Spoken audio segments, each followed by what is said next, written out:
Mbunge wa jimbo la Geita Joseph Msukuma ameiomba serikali kuwaachia wananchi wa jimbo hilo kuvua samaki kwa uhuru baada ya uwepo wa sheria ya kufunga ziwa iliyopelekea ugumu wa maisha kutokana na watu wengi kutegemea ziwa hilo kujipatia riziki.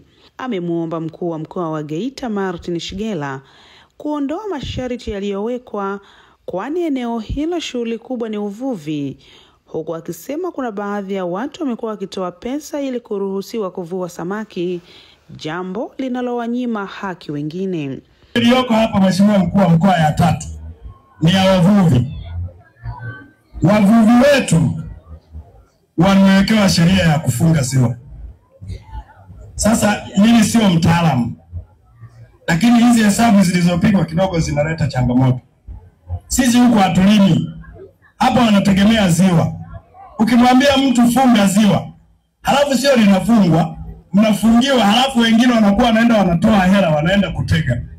Sasa kwa kweli hili mkuu wa mkoa ni mamlaka yako, ni watu wako wa mkoani. Niombe hasa kwa kipindi hiki ambacho hatukupata mazao mengi ya chakula kwa sababu ya ucheleweshaji wa mvua, waache watu wetu watege bila masharti ili tuendelee kupata maisha bora, na ndio kitu tunachokitegemea. Mkome wewe! Kwa hiyo mkuu wa mkoa, sisi huko hatuna dhahabu, hatuna washi, dhahabu yetu ni ziwa.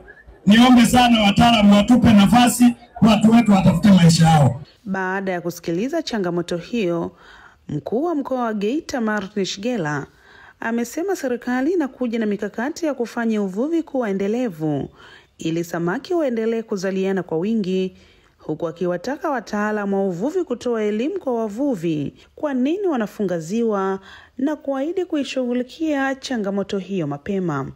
Nafahamu Wanankome ni wazalishaji. Ni wazalishaji ambao wanashughulika na shughuli za uvuvi. Na Mheshimiwa Msukuma ameeleza vizuri. Serikali inakuja na programu mbalimbali za kuhakikisha uvuvi wetu unakuwa endelevu. Usifike mahara tukavua hata vifaranga vya samaki. Ndio maana inakuja na mikakati. Inasema tunafunga kwa muda fulani, halafu tunarejesha baada ya muda fulani. Sasa programu yoyote ile unapoileta kwa wananchi, lazima ianze na elimu. Lazima ianze na elimu.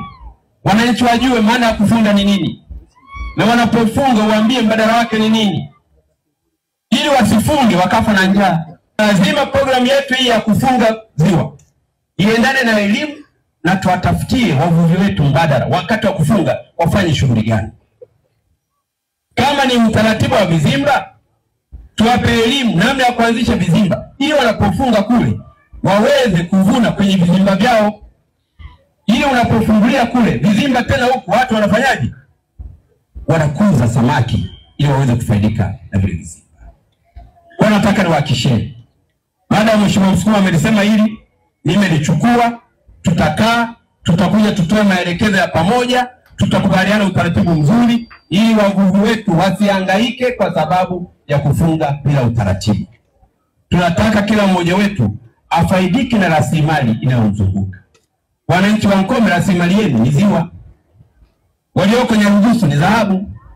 Walioko Katoro ni dhahabu. Walioko kwenye misitu ni asali, wanafuga nyuki wanavuna asali. Walioko kwenye mbuga za hifadhi wenyewe wanafanya shughuli za uwindaji na shughuli za utalii. Na wengine wanafanya kazi za kilimo, wanalima kwenye mabonde, wanazalisha mpunga, wanazalisha mahindi. Kwa nataka niwahakikisheni jambo hili tumelichukua, tunalifanyia kazi mapema iwezekanavyo. Tutakuja tena tuambie wavuvi utaratibu utakaokuwepo ili wananchi wetu wasipate shida. Utatuzi huo umeambatana na maadhimisho ya miaka 61 ya Muungano wa Tanzania, ambayo katika mkoa wa Geita amefanyika katika kata ya Nkome, wilaya na mkoa wa Geita. Hii ni Nyota Riziki kutoka mkoani Geita. Mimi ni Jen.